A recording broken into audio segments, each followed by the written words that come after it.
Hello, everybody, and welcome to another episode of intelliTALKS. And my guest for today is a very, very special person, actually, a Romanian origin person. I will pronounce her name because I'm probably among the few American people that can pronounce it correctly. Welcome, Noemi Bolojan. Oh, thank you so much, Marcel. This is such a pleasure. It's really nice whenever you're hearing your name in the original form, how it should sound like. But for whoever doesn't know how to pronounce my name, I'm always going to Amy with no in front. No, Amy. So there you go. It's a pleasure to be here. Thank you so much. It's a negative Amy, Exactly. negation. Negation. Well, if it works, it works. I'm not going to fix something that it's like apparently Amazing. sticks. And it's funny.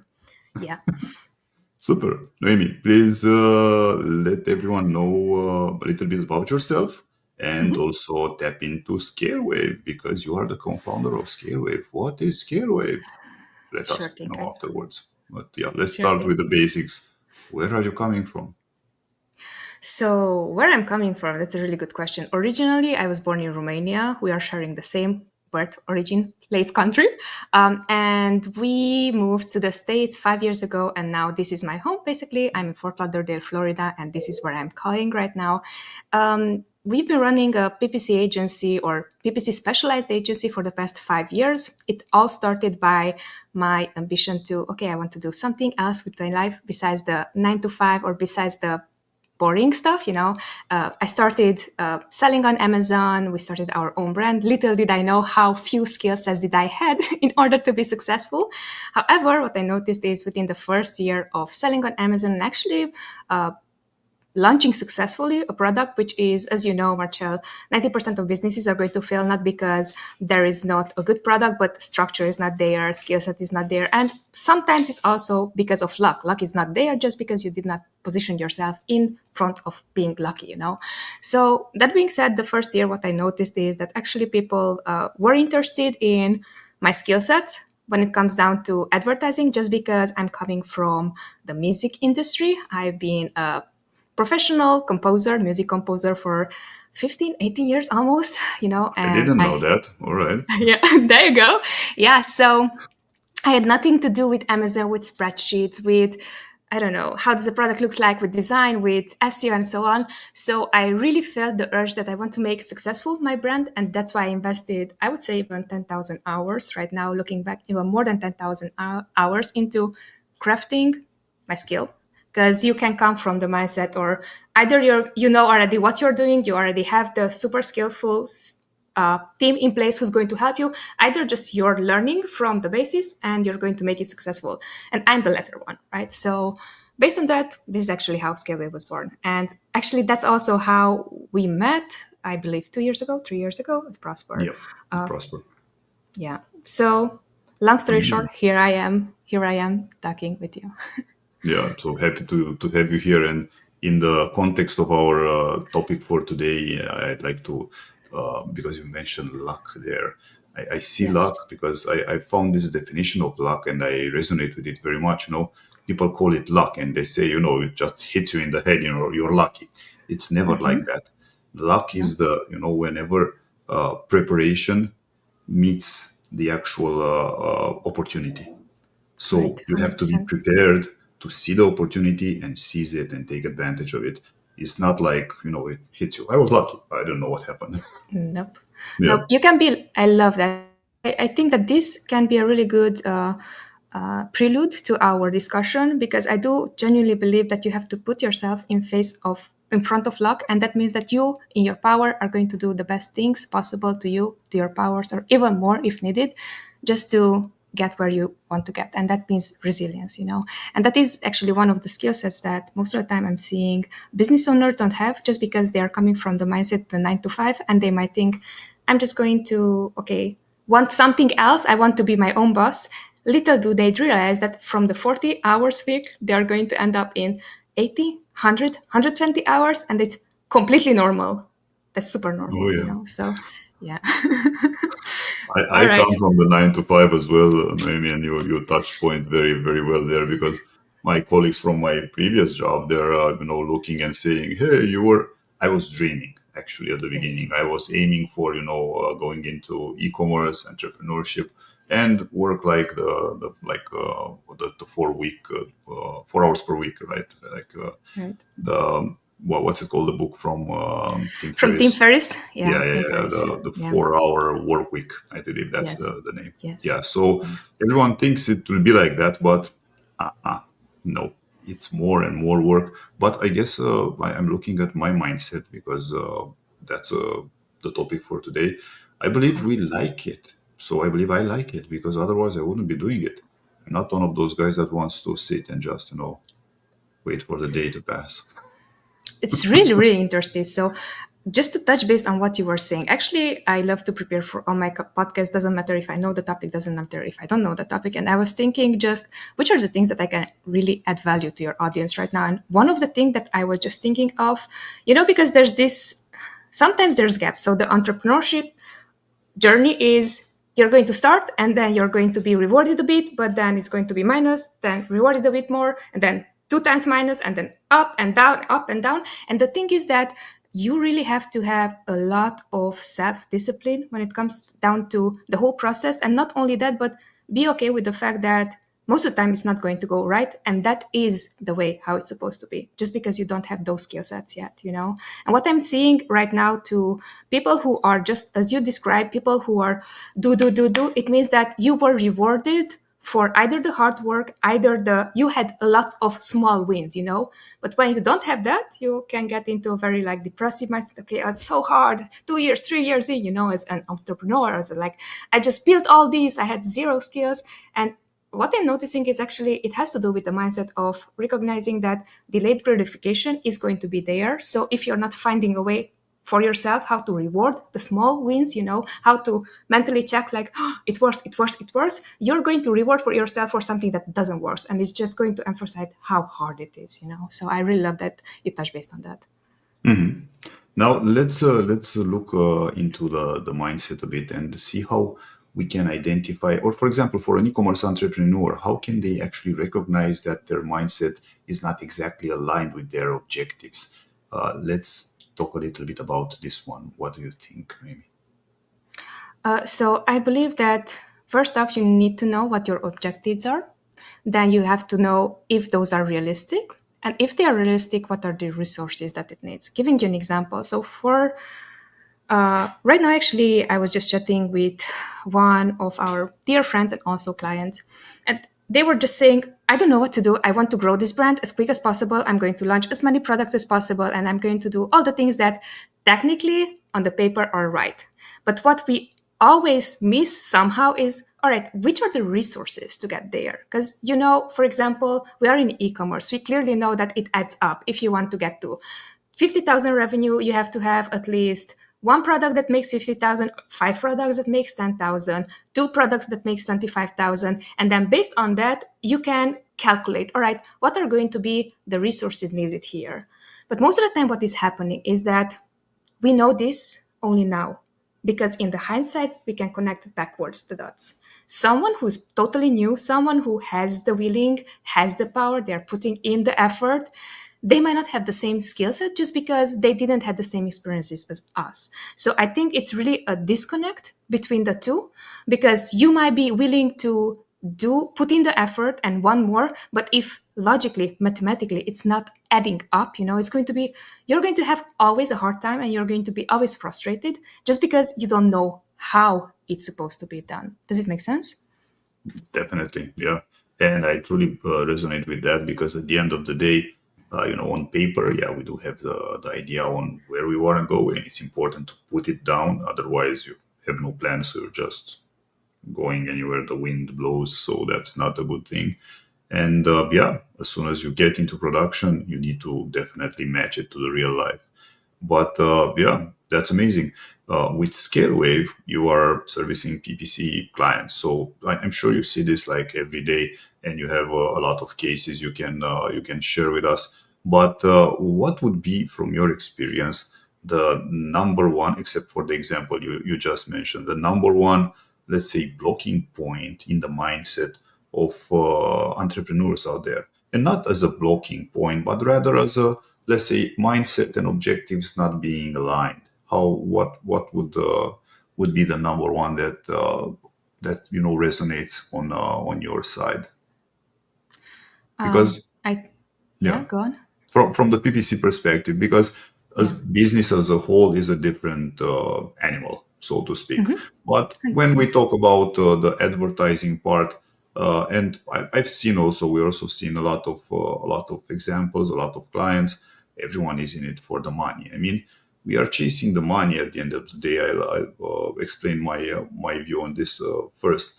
But at the end of the day, I truly resonate with the fact that we have to think from the perspective of helping others.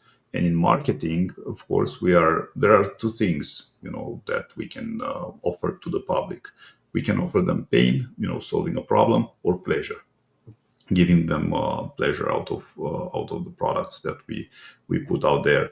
And of course, everyone wants to make money as fast as possible in PPC, to have like a 2% ACOS if possible, and everything to be profitable and to work perfectly. Hey, I see you. That's always in my camera. Yeah. Until Yeah, he's meowing. the three of us is perfect. Yeah, maybe we can get some information. It's a he or a she. It's a he. It's a It's a he. he. It's a big he. Yeah. I also have Um, one do of you? my own. Yeah, but it's outside. Yeah. Ours is just going to meow. So getting back to your question, I loved your question. I love that you detailed very much your question. And actually zooming out for clarity, again, I think it has to do with the math mindset. During my day, I'm coming across three types of people. The first one is the one that is reluctant, so it's always going to question you, always their idea are better, they are the experts, they are the whatever. The second one is going to be a trusted ally who's going to recognize that we are 100% partnership in whatever we're doing. And then the third one is going to be, I don't care, just do it for me. And then based on those three, I think that there are three different problems. And here, specifically for PPC, what is happening is that especially the first one, and also maybe the third one, is going to be very much like not understanding that for us, in order to deliver results, to increase revenue, we need to have inventory, because not this is not a digital product. This is a physical product that has to be delivered. So if on the client's end, it's not assured that they are prepared inventory wise, mathematically, we cannot not only have the same results from last month, but we cannot grow the account 10%, 20%, so on, how much we want to go in scaling the account right away from one month to another. So I think that is one block that is there already. And this is highly related to the PPC efforts. Does not matter if you have a Tesla in ludicrous mode, like, woof, if it doesn't has the energy, if it doesn't has the power, it cannot do the woof, even if you have the asset, the Tesla itself. So I think that that is one of the most common mindsets, is that not aligning inventory with advertising. And I'm not sure like why that is, and I'm not sure at what level of, I think especially sellers that are under, I would say $100,000, but we just had a case when they made like $500,000 per month, and still they were like, I don't know what goes on with inventory. But I see that as the first thing. So if we solve the math problem, which is, do we have inventory? Can we actually scale this? Then that is the huge or biggest thing that I'm seeing right now in advertising. It doesn't has to do how many whistles can you blow. It doesn't, if you have like all the DSP, all the like, no. If you don't have inventory, if you're not fixing that, and if you're not aligned with the team, it's going to be very hard for you, first off, not only to maintain, but grow. That's truly the best thing you can put on this one, because inventory and inventory management is becoming harder and harder. Now we've had a case about, since we're on the inventory subject, a case with Amazon, and recently, if you don't have a sales velocity on an item, on a product, they will not allow you to send any more products to FBA, but rather they will redirect you to AWD. So that one is happening. So you have to move inventory. You also have to have Yes. inventory. Leveraging AWD seems like the next thing. along with 3PLs, of course. So either or, whatever any seller works out there. So inventory and having everything at hand, it's very important. Otherwise, the efforts with PPC would definitely be in vain. So running out of stock or having few items in stock will definitely affect. And by the way, I've seen this with Amazon. If you have a lot of stock and of course you have sales velocity, Amazon will send your way even more visibility, even more sales. So it's a matter of stacking up and scaling the business slowly. And Amazon is, it's part of the algorithm. At least this is what I believe. 100%. Well, think of it this way. If they're making money, you're making money. This is also why Vendor Central came to life, right? Because they see, hey, this product is successful. I could make a profit margin. They can supply it. It's easy for me, So definitely I agree to that. I think the second thing there is because inventory, it's important. Creatives is also creative and SEO optimization. Those are also important. But what I've seen so far, I know that there's a service for that. And I know that people are trying to push it just because there's a service for that. I do understand so much the importance of it from the PPC point of view. But what I've seen so far, there are certain products that is only a conversion issue. And it's not as much as are you advertising it or not. It's going to be now you're improving your advertising. So I think that is the second thing that most sellers are really not thinking of. Absolutely. Yeah. Noemi, how do you think that sellers can develop like resilience and the problem-solving mindset in face of all these challenges and all the changes especially with increased competition?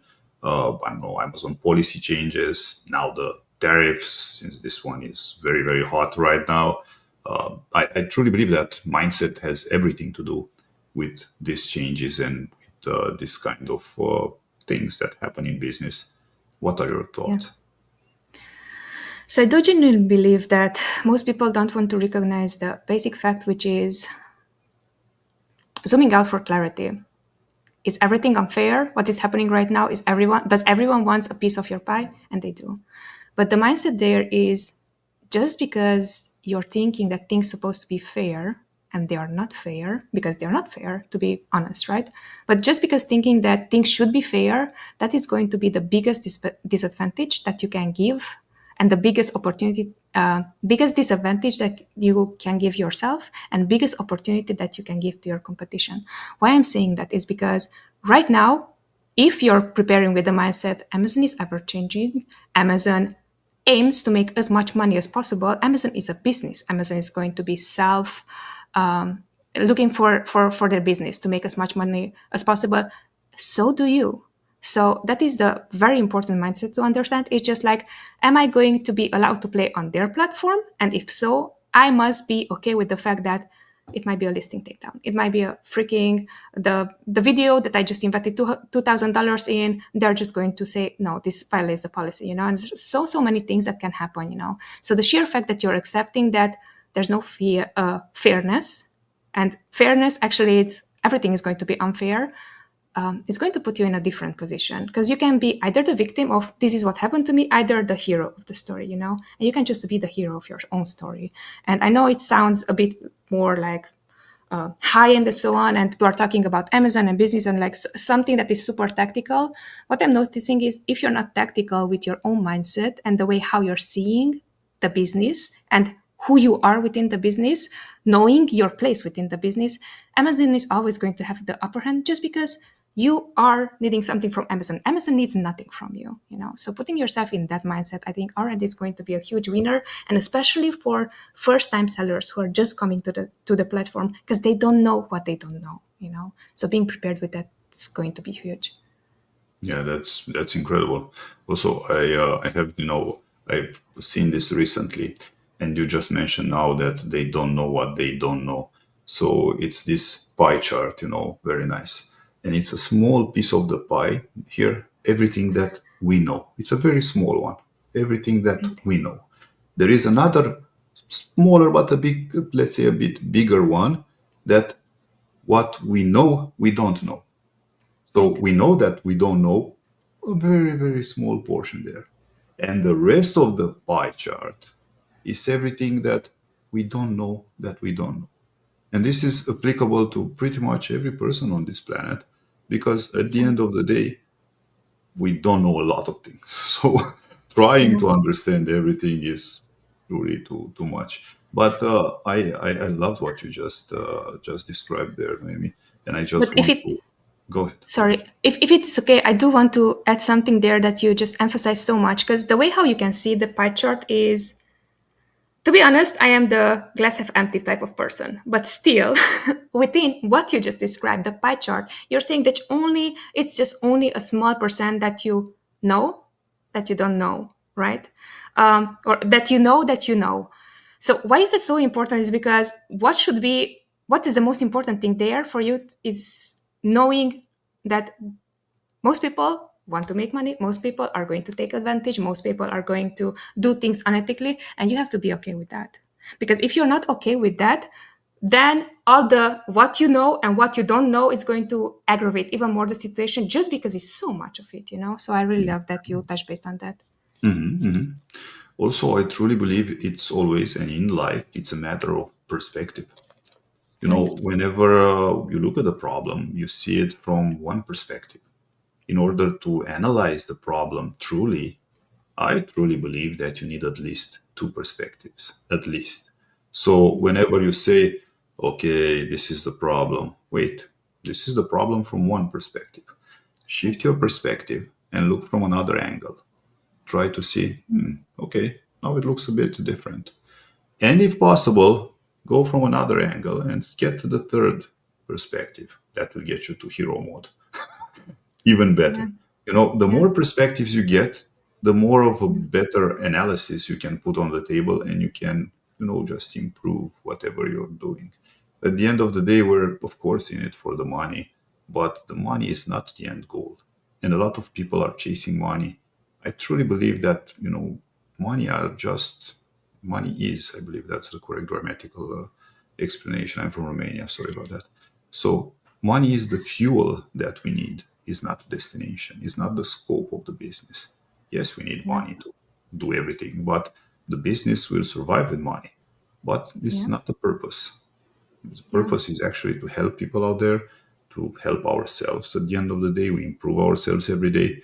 And Noemi here started the business and went into first of all Amazon seller, and then dived into an agency. So you develop yourself, and 100%. everyone that's listening here and spend like this amount of time listening to myself and Noemi today, you are in a business. You should definitely look at it from your perspective and just focus on yourself, because I also truly believe a lot of things. I believe Good. the That's good.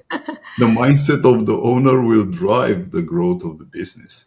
If your mindset is down there, the business will align with it.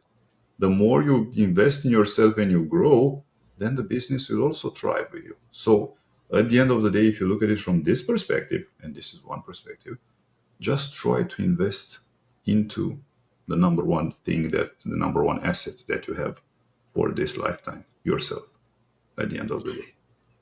Mic drop. All right. So, and that just like started like, whew, so many ideas while you were speaking. Yeah, because that connects. Definitely agree. And, as you were saying, our listeners, really what I noticed is that whenever you decide to become an entrepreneur, that is the personal development journey that you maybe never asked for, but you're going to get. And what you're going to do, it's a personal development game. It's not anymore, I'm going to play, and if it's going to win, it's going to win. It's like, how do I make it win? And most of the time, to get there to win, it's you. You can work on yourself. You cannot work on others. You can reward others for whatever they are doing right. You can let them know whatever they are doing wrong, how to correct it. But at the end, you can work only on yourself and help also others. So I love that. And as you were saying about money, I think that the way I'm seeing it, I am a bit more loose when it comes to that aspect, just because I'm seeing that money, it's solving problems, and money is the outcome of whatever we're generating. Giving you an example, if I have $0, my rent is $5,000, I have to pay my rent. My problem is going to be solved by money. So the outcome of me, personal development, I'm going to buy back that opportunity. So now the next game is going to be, okay, how do I get higher? Like $10,000, $20,000, 100, a million, and so on and so forth, And you can have your own ambition. You can have a lifestyle business where you're just supporting yourself. You can dream big. You can become billionaire, because then you're going to solve $1 billion worth of problem. So I don't believe that so much against money or what money and so on. Money is just the outcome that doesn't favors you. You can be crook, you can be super nice person and honest person, you can be dishonest. Money is going to you just because you acted everything for the money to come to you. And this is like, again, mindset and thinking and so on. And then the second thing, I think one of the things is, I love that you were saying the first layer, the second layer, the third layer. I do see that on my end, talking to people, no one likes to think. And actually, I just here have I'm not sure even like who quoted, but it was something like, people will judge because they don't know how to think and they choose not to think. And we have to be okay with the fact that 99% of human beings are not going to think, right? So that's why I love to have frameworks in mind and create these frameworks on how do I see life, and then apply that overall, because that is going to take out all the doubt, all the I'm uncertain, I don't know exactly. So based on that, I'm just going to make the decisions, right? I think that is really important for us, because then you don't have to think level 1, level 2, level 3. It's like, what is my value? Is my value to get to XYZ? I'm going to get to XYZ because, and it's like, it's easier rather than thinking. I love thinking, to be honest. I love strategic thinking. I love second order, like theory of constraints, everything. It's so helpful. But the problem is, most of the time that we're getting overwhelmed just because there's so much information there, and everyone says what we should be doing rather than we stepping back and what is my actual constraint? What do I need now? Make sense? Definitely. And thank you for this amazing add-on. I loved it. So that's 2 more, 3 more, 4 more perspectives, that complete the whole picture. 100%. Not yet complete, but 100%. we can add more perspectives to it. But that was very, very touchful. Yeah, I hope that's a word. Touchful. All right. Yeah. Again, I'm from Romania. Touching. I think it's touching the word, but we can make it touchful because our It's a audience will still combination of love. touching Yes. and thoughtful. So in Romanian sounds. Love it. Love it. Love it. We just made up a word. Love it. Touchful is going to be the new word. We're going to trademark it. Otherwise, someone else is going to buy it. Amazing. Thank you for that, Noemi. And yeah, we are getting close to this webinar. I hope the audience really enjoyed this one. I would love to see some comments down there in the section. Let us know whatever you think. We can definitely have another go at this mindset thing and digest it even more. But before we go, Noemi, tell everyone a little bit about, again, what Scale-Wave does. And yeah, maybe you have something for our audience here. Yeah. Sure thing. So yeah, Scale-Wave, what it does, basically, it's going to provide service when it comes down to Amazon advertising. We're helping brands from zero, so from product launch up to 5, 6, 7 figures. Yeah, and there it is, the website. He also shared it with you guys. And just feel free to get in touch there. Also, I am on LinkedIn, so you can find my name by typing Noemi Bolojan. That is Noemi Bolojan. And I am fortunate enough to be the only one with that name on LinkedIn, so you can find me right away. Feel free to befriend me. Feel free to let me know if you enjoyed the episode or not. I do have maybe this is a fixed mindset to think that most people might not be enjoying just because they are not seeing the value. Maybe businesses who are like bigger and so on, they are going to see, okay, this is super valuable for me because this was my bottleneck. So hope that everyone still enjoyed the show. And also, you were talking about the offer. So what we do right now, we are going to help sellers quickly identify whatever is missing within their account and whatever it's cutting a lot of spend, but there's no sales usually coming in. And that is a very quick fix. And it is an account audit. If you already are running advertising, that is something that we can help right away. You have to do nothing else besides just allowing us view access. We can download some data and then we can offer that to you. There's really no strings attached. Honestly, I'm doing this just because I know back when 5 years ago, I was like, I have no clue what I'm doing. And I just hope and pray that whatever I'm spending adds on makes sense, and that's why we're offering that free account audit and then all the goodies there. So you can actually be in charge of whatever is going on within the account. Amazing. Thank you for that. And for everyone, please, I will add also the details in the description. So take Awesome. advantage and visit scalewave.io. And also drop us a line. Let us know what you think and let's stay connected. All right. 100%. Thank you so much. Noemi, it was a pleasure. And thank you for joining us and hope to see you soon somewhere in the world. Same here. Thank you so much for having me on the show. Take care. Have a good one. Bye. Bye.